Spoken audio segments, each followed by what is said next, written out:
Reliance group की नई company जियो financial services के शेयर 1 सितंबर से सेंसेक्स से हट जाएंगे। हालांकि शेयर एनएसई के निफ्टी से अभी बाहर नहीं होंगे।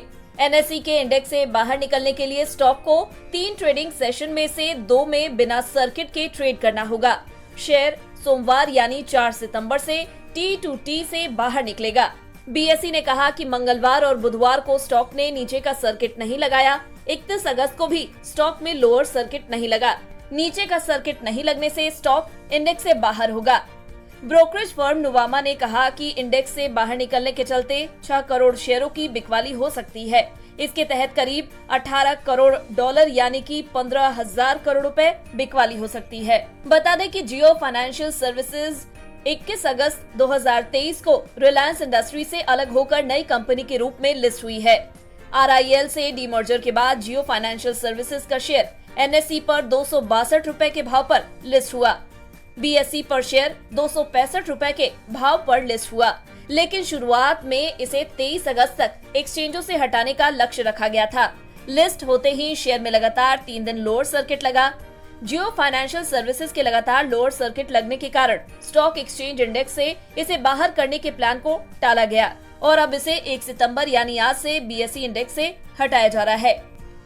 मिंट की रिपोर्ट के अनुसार जियो फाइनेंशियल शेयर प्राइस आउटलुक पर बोलते हुए एसएमसी ग्लोबल सिक्योरिटीज के vice president research Saurabh Jain ने कहा, जियो फाइनेंशियल शेयर का फेयर वैल्यू 150 रुपए से 160 रुपए के आसपास आता है। इसीलिए स्टॉक बढ़ने पर आइडियल सेल बना रह सकता है। बता दें, डीमर्जर के बाद दलाल स्ट्रीट पर स्टॉक का मार्केट कैप लगभग 1.10 लाख करोड़ रुपए था। वहीं इकोनॉमिक टाइम्स से हेलियस कैपिटल के संस्थापक और फंड मैनेजर समीर अरोड़ा ने कहा कि अगर जियो फाइनेंशियल 180 रुपए पर जाएगा तो मैं खरीदूंगा। उन्होंने कहा कि रिलायंस शेयरों के लिए उनका एक सामान्य नियम है, वे इसे 10 से 20% का डिस्काउंट दे सकते हैं। वहीं इकोनॉमिक टाइम्स को दिए इंटरव्यू में TIW कैपिटल के CEO मोहित रल्हन कहते हैं, जियो फाइनेंशियल्स के पास मल्टी बैगर बनने के कई फैक्टर्स हैं। उनके पास बड़ी मार्केट अपॉर्चुनिटी है, व्यापक यानी कि वाइड डिस्ट्रीब्यूशन की पहुंच, प्रमोटरों का साथ और अनुभवी नेतृत्व। रल्हन ने इंटरव्यू में बताया कि रिलायंस की फिजिकल और डिजिटल रीच गेम चेंजर हो सकती है, जिससे JFS को अपने कस्टमर बेस का तेजी से विस्तार करने और वास्ट ऑडियंस को कई तरह की फाइनेंशियल सर्विस देने का मौका मिलेगा। बता दें, भारतीय शेयर बाजार में जियो फाइनेंशियल सर्विसेज के शेयरों की कमजोर लिस्टिंग के बावजूद मोतीलाल ओसवाल म्यूचुअल फंड ने रिलायंस समूह की कंपनी में हिस्सेदारी खरीदी। एनएसई की वेबसाइट पर उपलब्ध जानकारी के अनुसार मोतीलाल ओसवाल म्यूचुअल फंड ने 202 रुपए 80 पैसे प्रति शेयर का भुगतान करके 3.72 करोड़ जियो फाइनेंशियल सर्विसेज के शेयर खरीदे।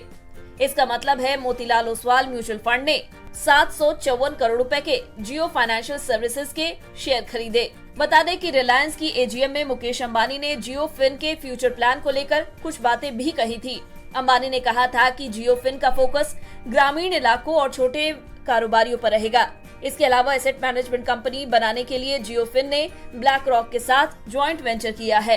इस ज्वाइंट वेंचर में दोनों कंपनियों की 50-50% की हिस्सेदारी होगी।